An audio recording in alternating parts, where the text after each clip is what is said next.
Unit 8 Power and Politics. 8.0 Introduction. In the previous unit, you were acquainted with the relevance of process of communication in organizations. In the present unit, you will be introduced about the concepts of power and politics in organizational scenario.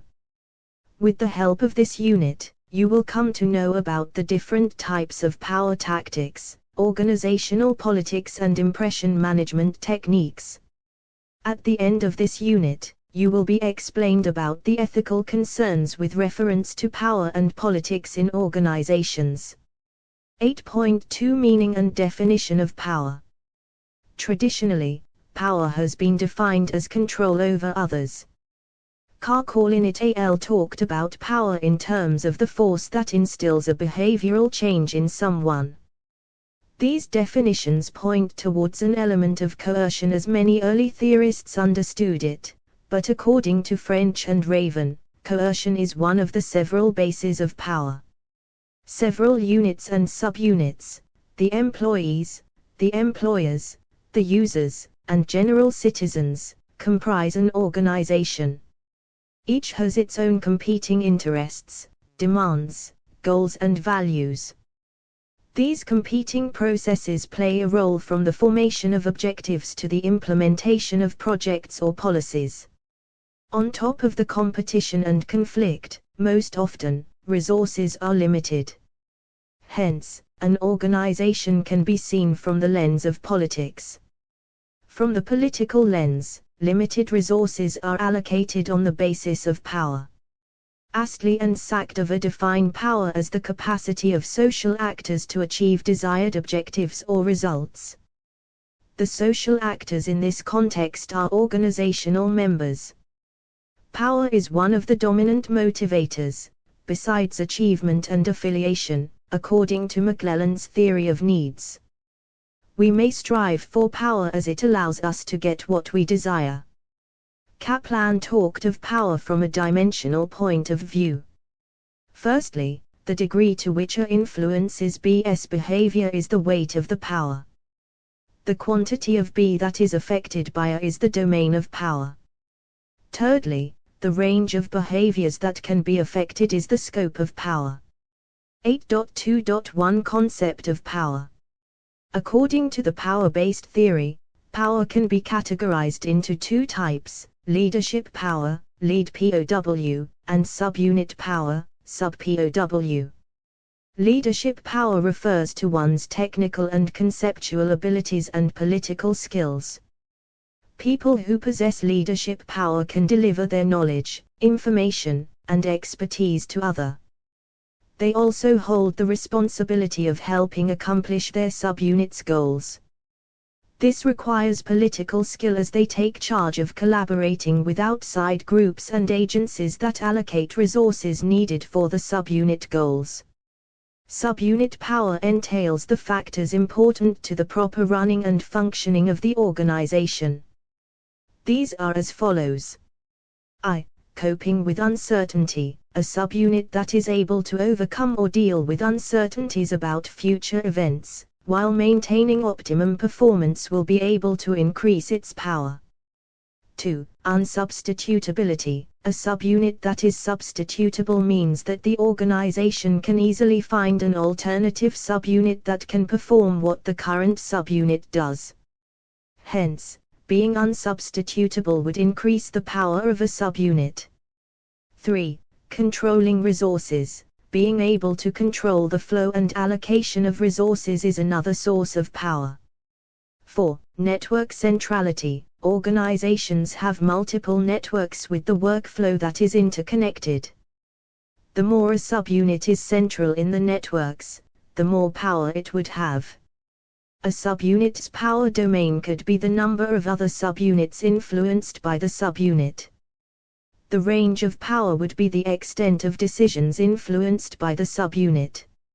Finally, the weight would be the extent to which the subunit impacts the decision-making processes of the organization. 8.2.22 Faces of power. After identifying the need for power in his theory of needs, David McClelland proposed two faces of power: Positive and negative. The positive aspect of power is about how its implementation enables and motivates people to do things, while the negative aspect is the standard perception of power as a primitive need to dominate others.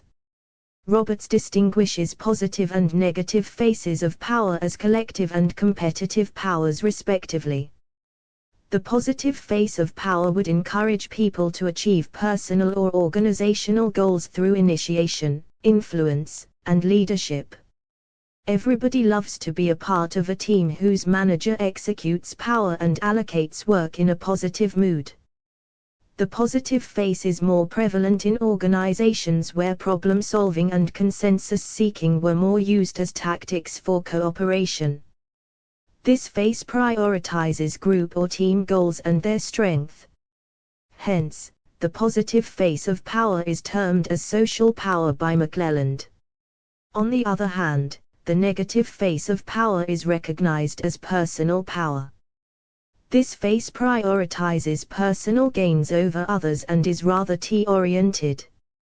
It seeks control over others.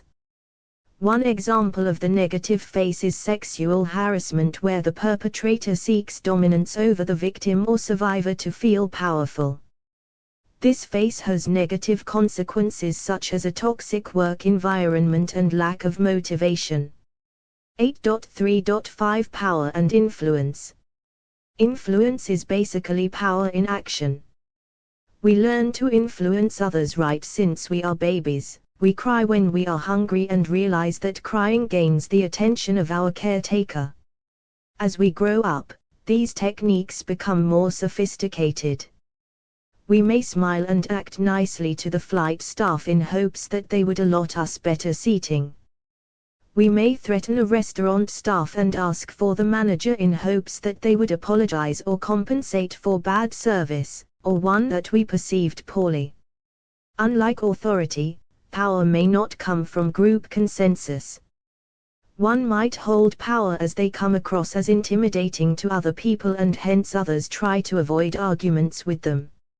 In this case, the person who holds the power may not even realize that they are causing this change in behavior. On the other hand, influence has a greater scope in comparison to power. It is often correlated with leadership, where one can change others' perceptions and behavior.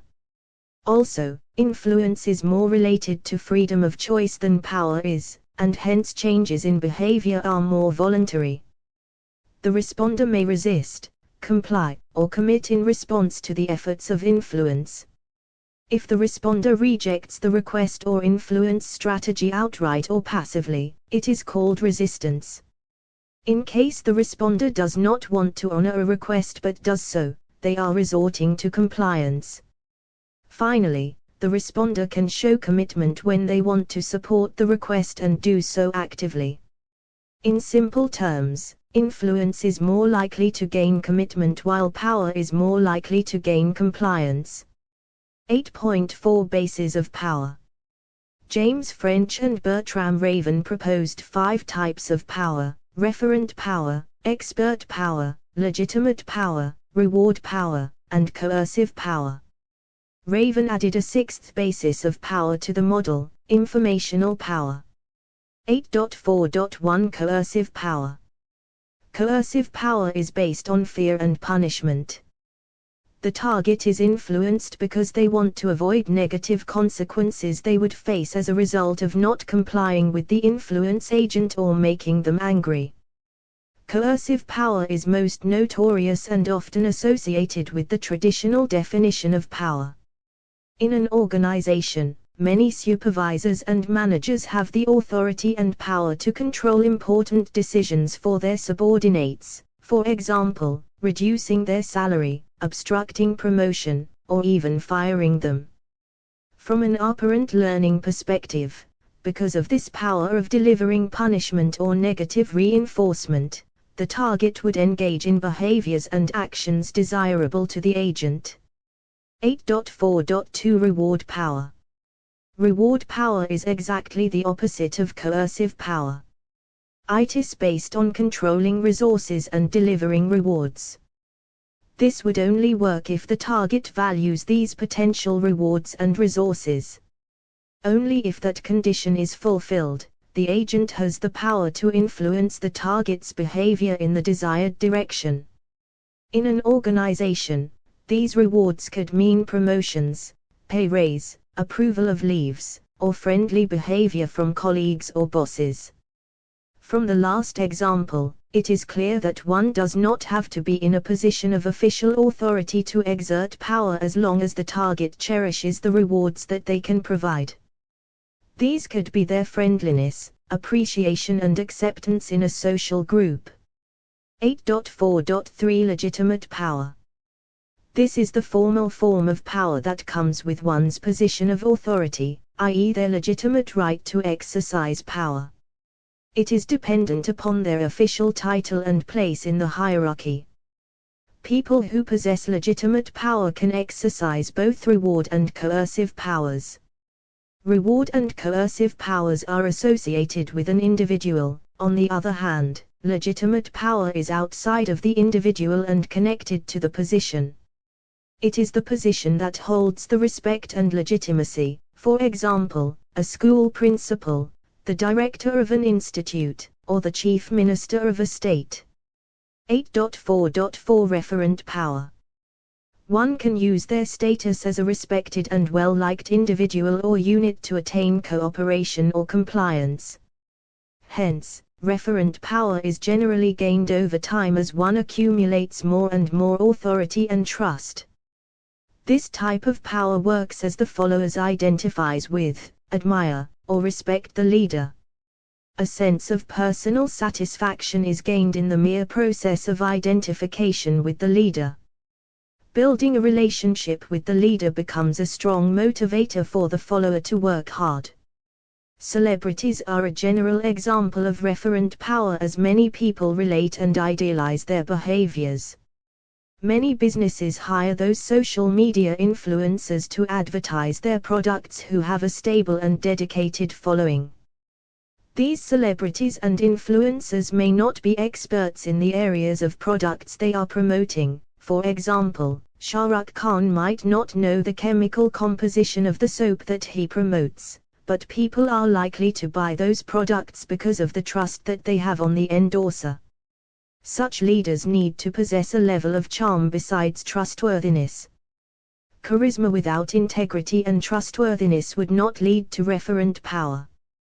In an organization, gaining referent power would require one to possess the ability to form a strong rapport, promote employee satisfaction, and engage in other activities that enhance one's reputation over time.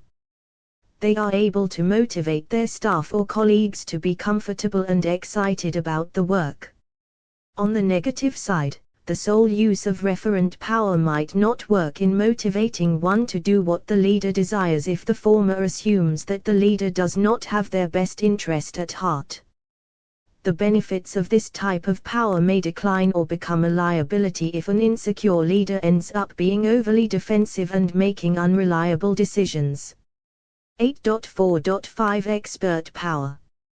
Expert power comes from the expertise or from the belief that the leader possesses expert skills, abilities and knowledge in a particular field. Individuals who consistently outperform others can become more influential and powerful. People are likely to be influenced by these leaders as the latter are subject matter experts, so they have valuable ideas in the same. This type of power, too, may develop over time and with sufficient presence in a field, whether or not actual expertise is developed. Expert power can also come from qualification, credentials, and reputation among others. For example, you see a steep rise in the shares of a company if a stock market expert expresses confidence in it. Expert power does not depend only on the leader, but it equally depends on the follower as well. The more difficult and important a problem or subject is to the follower, the more exaggerated the perception of expertise of the leader becomes. Hence, the follower's assessment plays an important role in determining the expert power of the leader. The mere perception of expertise could also increase power, For example, many toothpaste commercials hire non-celebrity actors in lab coats to pretend to be doctors and recommend their brands.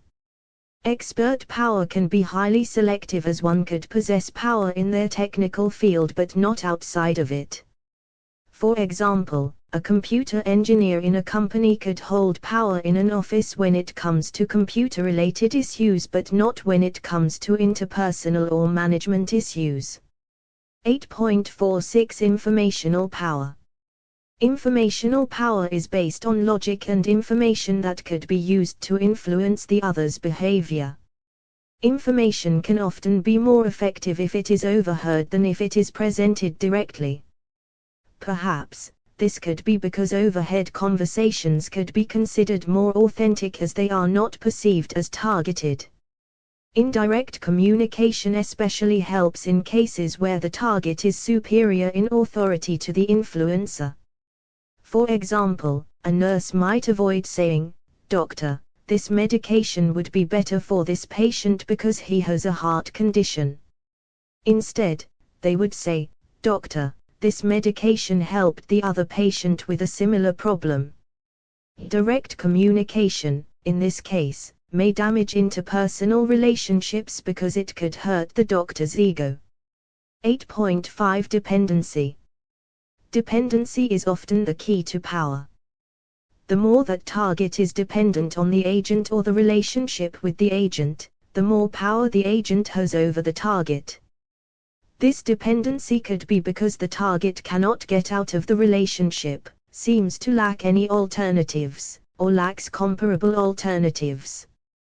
Dependency, therefore, can exist or be created due to three factors, i.e. the factors that lead to dependency: importance, scarcity, and non-substitutability. 8.5.1 Importance.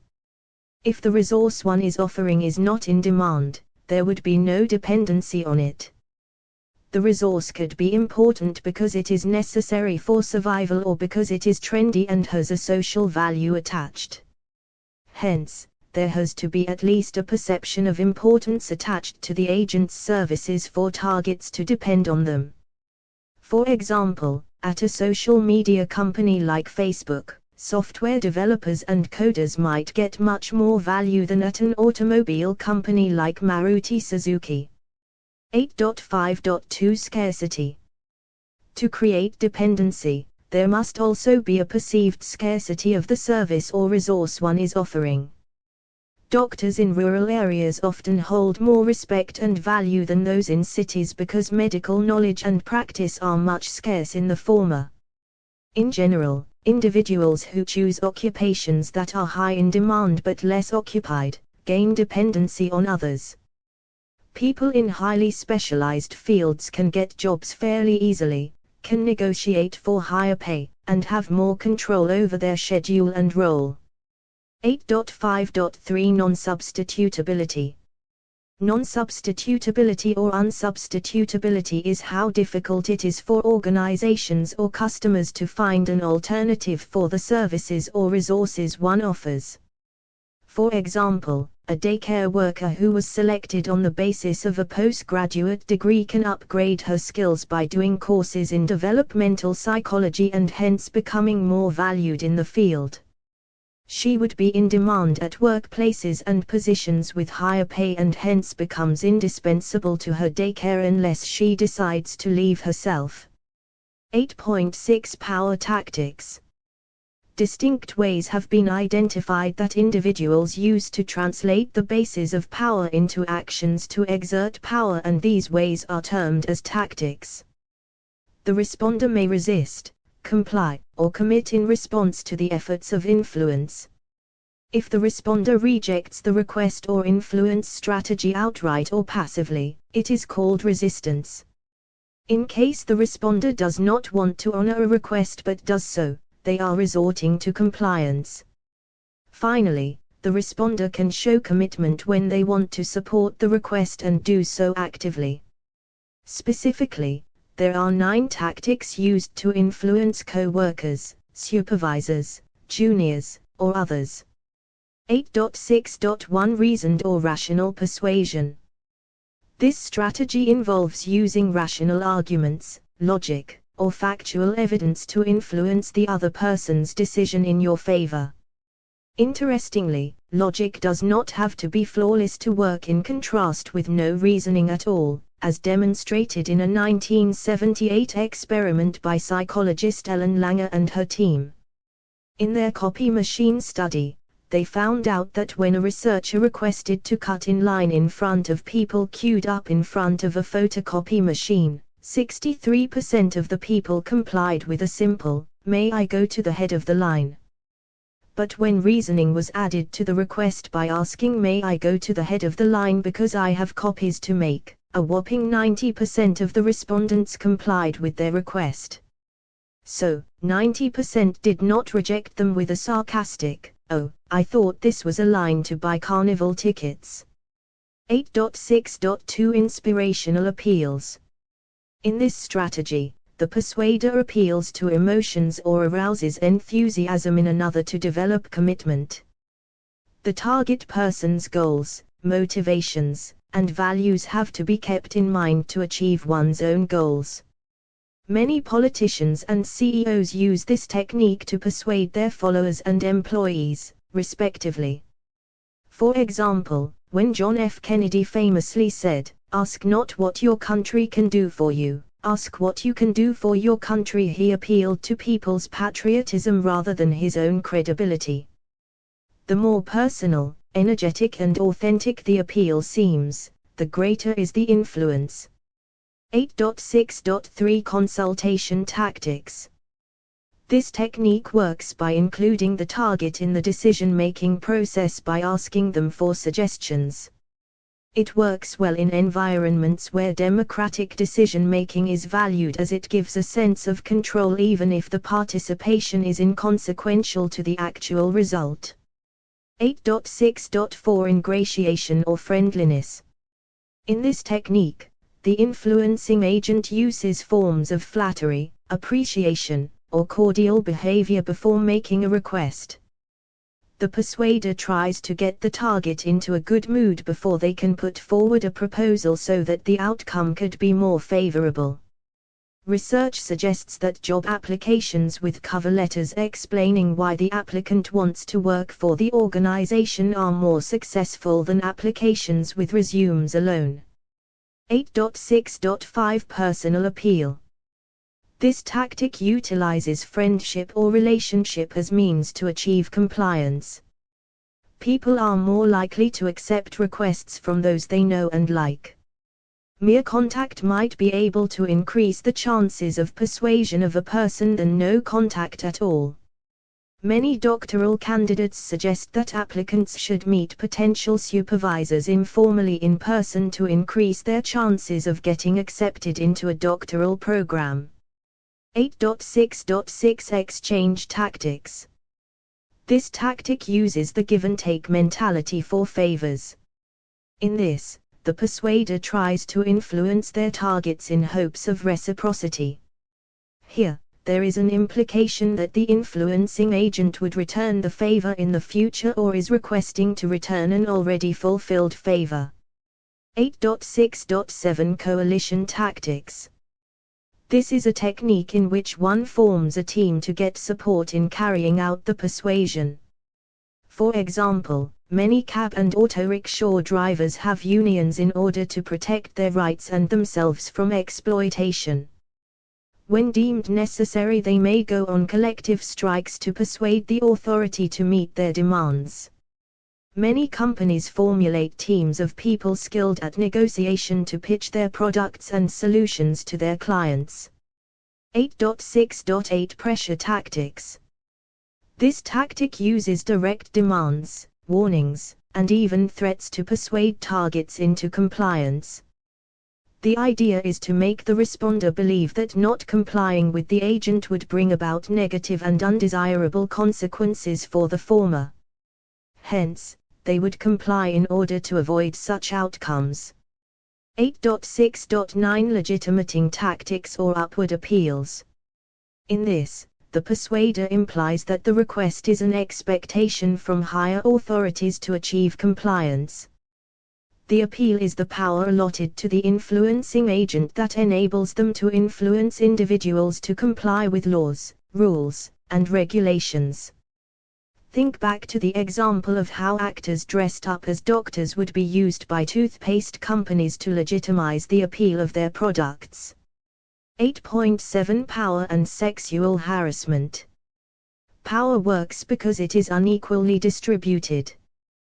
The negative side of this unequal distribution is exemplified in occurrences of sexual harassment, including at the workplace. Unwanted, unwelcome behavior of sexual nature using coercive power to make the target comply and threatening work-related negative consequences is known as quid pro quo harassment. This creates a hostile work environment.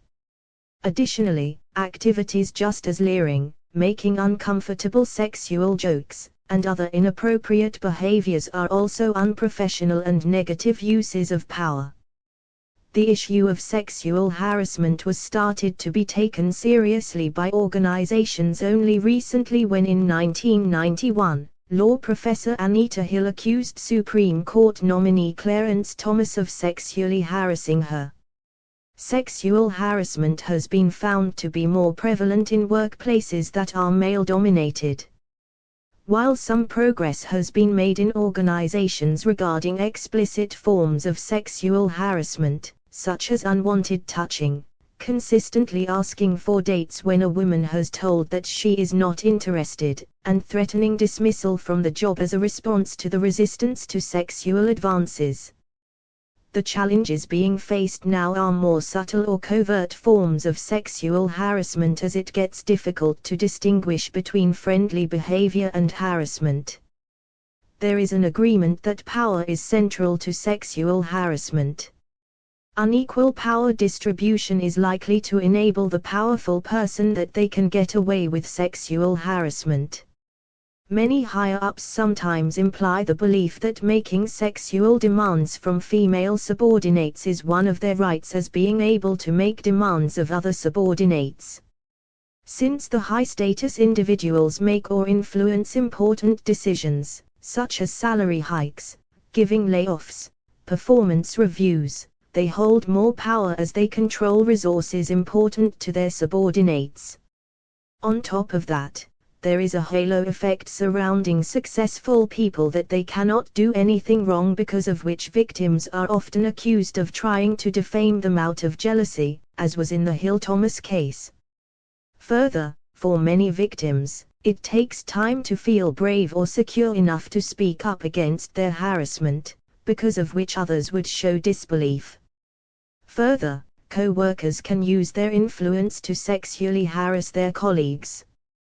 While the harassment is generally less extreme than that by supervisors, co-workers are found to be more frequent perpetrators. They exert power using their influence over information, social support, and cooperation, especially when work is generally assigned in teams. There are also cases of male subordinates who want to decrease the power differential, sexually harassing their female higher-ups. This can be done by undermining the woman's power and highlighting gender stereotypes to threaten her position and question her abilities. The bottom line in the simplest words is that sexual harassment is illegal and wrong. It creates an unsafe and hostile environment at the workplace and in society, in general. Hence, managers have the responsibility to make sure there are strict policies and awareness programs in place to prevent harassment and take appropriate actions to create a safe and motivating space at work. 8.8 Organizational politics. Large groups and hierarchies create power differentials.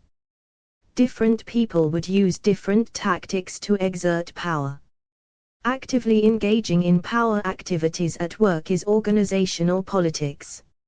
Effective politics skills translate into the use of power. Specifically, organizational politics is defined as those activities that are not required as part of one's formal role in the organization, but that influence, or attempt to influence, the distribution of advantages and disadvantages within the organization. Political behavior lies on the spectrum of legitimate to illegitimate. Daily life politics at work is referred to as legitimate politics, for example, involving the higher authority, forming alliances with colleagues, impeding official decisions by excessively adhering to rules or negligence, and networking outside of one's organization professionally. Illegitimate politics breach the explicit or unsaid organizational rules. These include whistleblowing, reporting misconduct of a fellow employee or the whole organization, sabotaging, causing disruption or damage to operations, and protesting, including symbolic protests. 8.8.1 Factors influencing political behavior. Politics is the reality of life. The only way an organization can be non-political is if every member holds the same goals, ambitions, values, and vision. Broadly, Robbins identified two factors that determine political behavior: individual factors and organizational factors. 8.8.1.1 Individual factors. Three main factors have been identified at the individual level that affects one's engagement in political behavior: high self-monitoring, internal locus of control, and need for power. High self-monitoring. Individuals high in self-monitoring are more sensitive to social cues than low self-monitors. They are also more likely to conform to social norms and generally are more skilled politically. 2. Internal locus of control. Individuals whose locus of control lies in themselves believe that the situations and events around them are a result of their own actions rather than some external forces. Because of this belief, they are more proactive in taking charge of their environment by manipulating things in their favor. Hence, they are more likely to be engaged in political behavior. 3. Need for power. Need and desire for power are often considered a part of the Machiavellian personality, which is characterized by being deceitful and opportunistic for the sake of one's personal gains. This type of personality is less likely to hesitate when using politics for self-interests. Whether or not one uses illegitimate political tactics would also depend on their ambitions, expectations, and available alternatives. 8.8.1.2 Organizational factors. Research suggests that political behavior is more likely to increase when the organization fosters a political environment than due to individual factors. Organizations with scarce or declining resources, changing environments and policies, and promotion season, would find themselves filled with political behavior. Uncertainty and insecurity in organizations, for example during downsizing to reduce resources, people are likely to engage in political behavior for the threat of losing those resources. In fact, any significant change in the allocation of resources would promote politics. Performance appraisals and promotions are likely to create conflicts as people may try to pull down others to meet their ambitions. When job roles are unclear, i.e., role ambiguity, people are likely to act in roles outside of professional assignments. They might perceive differently what the extension of their roles entails. Lack of trust within the organization is a breeding ground for illegitimate political behaviors. For an organization to be more united and less political, it is important for it to take the win-win approach to as many areas as possible. Of course, politics is also promoted through observation. The more employees observe higher-ups engaging in political behavior, the more likely they are to replicate the behavior as well. 8.9 Impression management. People, generally, want to be perceived positively by others. This is one of the reasons many spend money on gym membership, grooming products, and even plastic surgery. Many take coaching for personality development to make them more appealing physically and behaviorally. One could use strategies that change the way others think about them. When an individual is able to control or influence how others perceive them, the process is called impression management. Impression management is an important skill as it can affect if one gets hired or promoted, whether they are invited to social gatherings, and if they get other social and professional advantages. Now, the impressions projected may or may not be authentic, whether they are through excuses or acclamation. However, if one comes across as manipulated or dishonest, they would lose credibility and people will start to distrust them. 8.9.1 Techniques of Impression Management. Bolino and colleagues delineated the following techniques of impression management. I. Conformity, the act of agreeing to others' opinions or decisions to receive approval. For example, an employee tells their boss, "I agree, we don't need any more resources to get this work done." 2. Excuses, the act of explaining one's behavior or a problem situation to diminish the dilemma in the situation and create a defense for oneself. For example, a team member tells their supervisor, "We could not finish this task because there was a time crunch and this was lowest on the priority list." 3. Apologies, accepting responsibility for an unpleasant outcome or behavior hoping to get forgiveness. This is a defensive technique. For example, an employee tells their supervisor, "That error on the team report is my fault. Please forgive me." for flattery, an act of praising and complimenting the other person on their virtues to come across as likable. This is an assertive technique. For example, a subordinate tells their manager, "The way you managed their conflict was commendable. I can't imagine anyone handling it better than you did." Favors, an act of service where one does something nice for another person to gain approval from them. Example, a photographer tells their client, "I know we had a contract of 5 videos but I wanted to thank you for being such great clients. So, I have included an extra video in the drive for you that you could share with your friends." 6. Self-promotion, the act of calling attention to one's strengths and achievements while downplaying their weaknesses and shortcomings. For example, an employee tells their boss, "Had you given this assignment to Rohit, he would have taken a week to finish it given his typing speed. I completed it in 2 days. I am the fastest typist in the team." 7. Enhancement, the act of asserting that one's efforts were more valuable than others at the same position. For example, a makeup artist tells their client, "Nisha asks for less money because she uses lower quality products. Her clients are never satisfied with her. On the other hand, I use the best quality products and all my sample pictures are unedited." 8. Exemplification, the act of exceeding job expectations by putting in more effort than needed to exemplify one's dedication. For example, an employee sending work assignments to their supervisors late at night to show them how late they have been working. 8.10 Ethics, Power and Politics. Everyone prefers to work at ethical organizations. It generally leads to a happier workforce, committed employees, and lower turnover rates. However, on the other hand, high commitment to the company may mean that people could ignore unethical activities by their organization. Whistleblowers are said to have a moderate level of commitment to their workplace. So what is ethics? Ethics can be defined as a set of values delineating what is morally right and wrong. Values are those standards or guidelines that an individual prefers.